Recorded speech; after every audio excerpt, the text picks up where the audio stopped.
Hi boys and girls. Today we're going to be looking at Vincent van Gogh's sunflowers.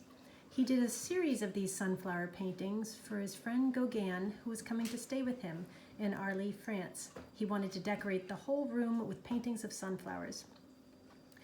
So let's go ahead and take a look at some of the shapes that we see inside the sunflower painting.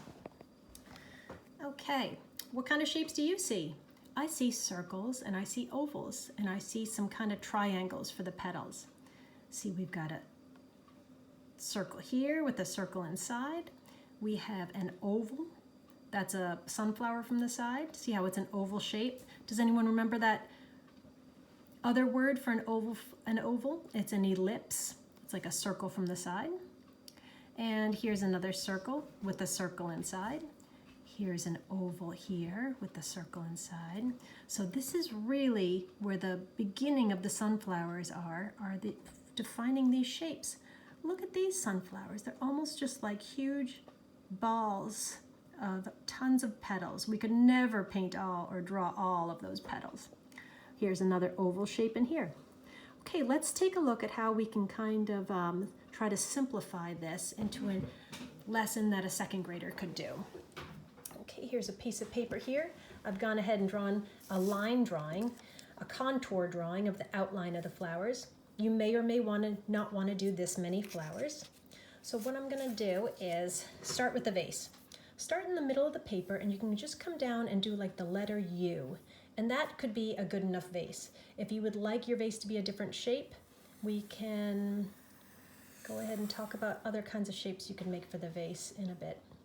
And I'm going to put a line that goes about halfway through the vase and off the side of the page. This is called a horizon line. And what it actually is when it's inside, we're seeing it's a table line. And this line lets the viewer know that this is the farthest point in the distance. Okay, let's go ahead and add some shapes.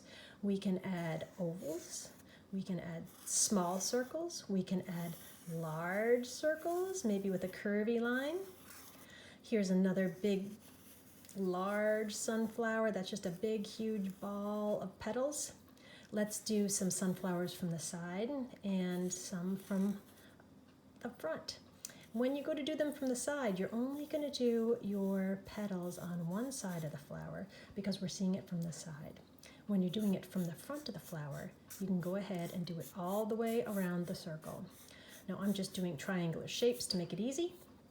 Here's one from the side. I'm just going to do it over here. Here's one. Now I'm going to have to decide here, boys and girls, is this one overlapping that one or is that one overlapping this one? And make a decision. So I'm going to go ahead and pretend that the big fat one right there is overlapping this one. So now I don't see some of these petals.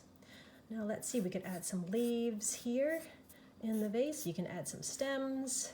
This one's coming out from the side. Now I'd like to maybe create a little sense of balance here. So I'm going to put one more flower in over here, let's say. And maybe a stem coming out. Now after this, boys and girls, we could go ahead and add colors. Now you don't have to make yours like Van Gogh's. You don't have to just make these sunflowers. You can make them all sorts of colors, whatever you would like.